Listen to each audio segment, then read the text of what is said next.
Ya. Bueno, pues ya veréis, al final del programa vais a ver un poco la implicación. Saludar a otros invitados, aunque no los vamos a presentar ahora que están aquí. Buenas noches. Nos vamos después de esa primera introducción y apuntar el teléfono 900-137-137.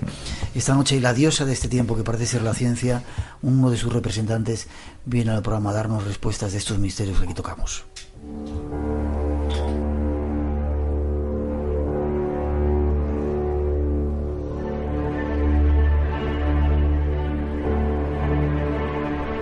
Algo está pasando en el mundo de la ciencia. Desde que uno de los científicos más importantes de nuestro tiempo haya declarado que existen seres extraterrestres, se ha abierto la veda para poner en el conocimiento público los más variados descubrimientos del mundo científico. Son muchos los ejemplos. Estos son unos cuantos. Intel anunció que el elemento hafnio y algunas nuevas aleaciones les permitiría hacer aún más pequeños los millones de interruptores de sus microprocesadores. Investigadores en ingeniería de materiales de la Universidad de Michigan han creado un material similar al aluminio transparente, la fantástica sustancia descrita por Scotty en Star Trek 4. Este robusto compuesto podría emplearse para hacer armaduras ligeras o aeronaves. Investigadores japoneses y estadounidenses informan en revistas especializadas que han sido capaces de transformar células cutáneas humanas en células madre pluripotenciales, lo cual podría revolucionar la medicina y conducir a curas potenciales a numerosas enfermedades. Científicos desarrollan un método para convertir un tipo sanguíneo en otro. Esta técnica permite potencialmente la transformación de los grupos A, B y AB en el cero negativo, que puede transferirse con seguridad a cualquier paciente.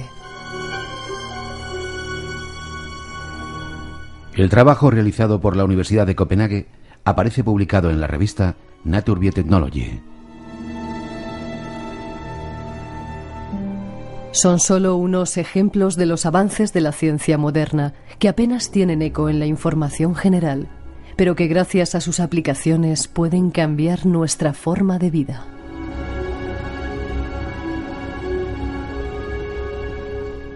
Esta misma ciencia, que ya está alcanzando su voz, está en disposición de demostrar la existencia de Dios o de los viajes sin materia.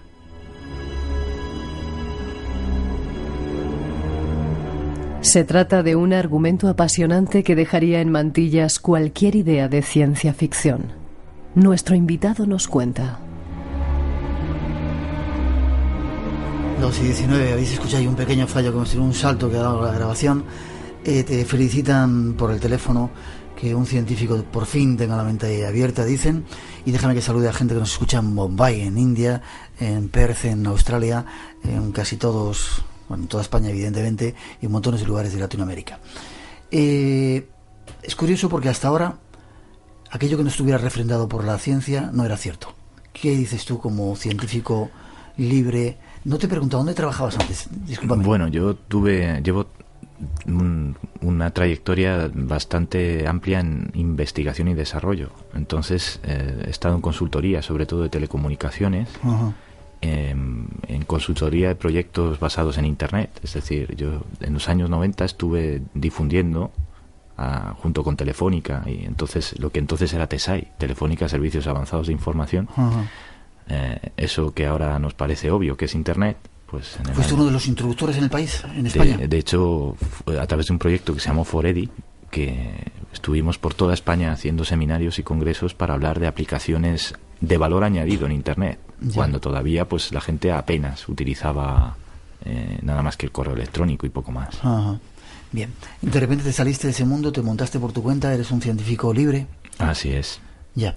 Y te vuelvo a preguntar lo mismo. ¿Por qué hasta ahora parece ser la diosa de este momento del siglo XXI, del siglo XX, es la ciencia? Todo aquello que no está explicado por la ciencia no existe. Es decir, no existe la vida más allá de la vida, no existen todas esas cosas de las cuales aquí a veces tocamos. ¿Qué dices tú? Pues el problema es el enfoque. Es decir, el problema no es de la ciencia en sí misma. El problema viene por el argumento humano de la negación. Es decir, el problema tiene que ver con las metodologías que utilizamos en ciencia para el avance.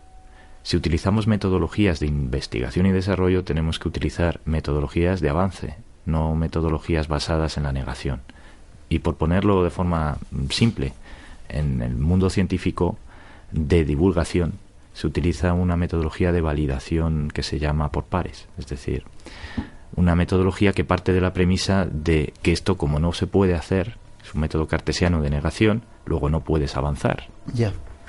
Esa metodología que para el mundo de la divulgación se está utilizando, en el mundo de la innovación no se utiliza. Es decir, en los proyectos de empresas, en los proyectos de iniciativas privadas, lo que se utiliza es una metodología de avance. Y estas metodologías están medidas en un estándar ANSI, un estándar que se utiliza para avanzar en el conocimiento científico, porque el objetivo de ese conocimiento científico es llegar a un entregable o a un producto o un servicio, me da igual. Entonces, el problema viene cuando se separa el mundo de la ciencia de divulgación de la ciencia de investigación y, por tanto, de la conciencia. Con lo cual, parece como que hay unos compartimentos estancos en los que los conocimientos no pueden relacionarse entre sí. Ya. Y eso es una premisa falsa. Ya. Decíamos en esa introducción que se están haciendo muchas cosas en los laboratorios, cosas que luego cambian la vida. De hecho, parece ser que la radio e internet era una aplicación militar que de repente ahora estamos utilizando todos. Así es. Están haciendo muchas cosas por ahí que son secretas, que pueden acabar transformando y controlando a los seres humanos en algunas multinacionales, en algunas fábricas de esas. Pues me temo que sí. Me temo que sí. De hecho, eso no es algo novedoso, es decir, eso se lleva haciendo desde siempre.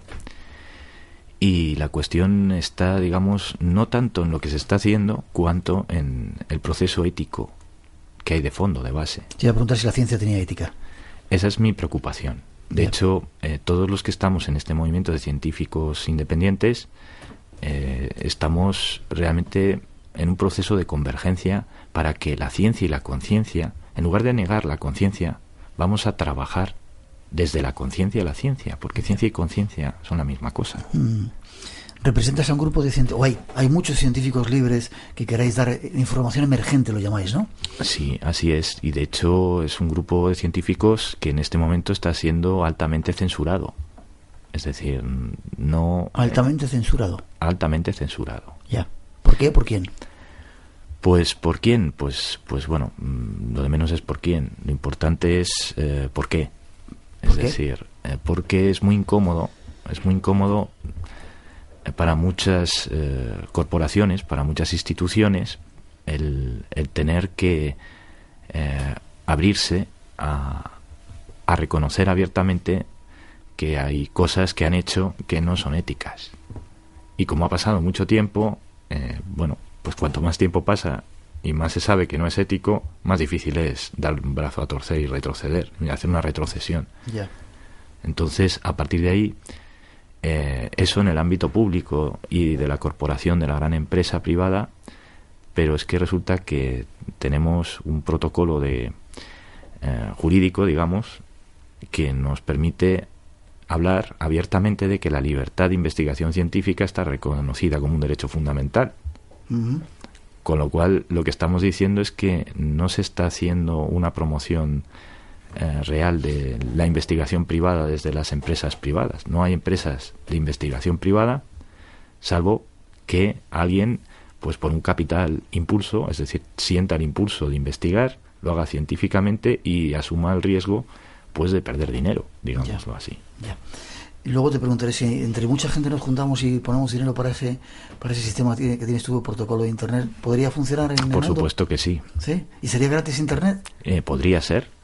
Ya, lo pensaremos. Parece que los científicos, cuando llegan a un determinado momento, se encuentran ahí con una pared y tienen que empezar a pensar que hay algo más. ¿Es cierto esto? Así es. así es. De hecho, la mayoría de los científicos, y digo científicos, es decir... Sí, no esos que negan por a priori que no, primero, eso no puede ser, eso no... Es que tenemos que saber qué es un científico. Un científico no es un señor que tiene una titulación académica. Ya, si aquí parece que cuando dices doctor ya tienes derecho a decir lo que quieras. Tu opinión ya es válida y tus opiniones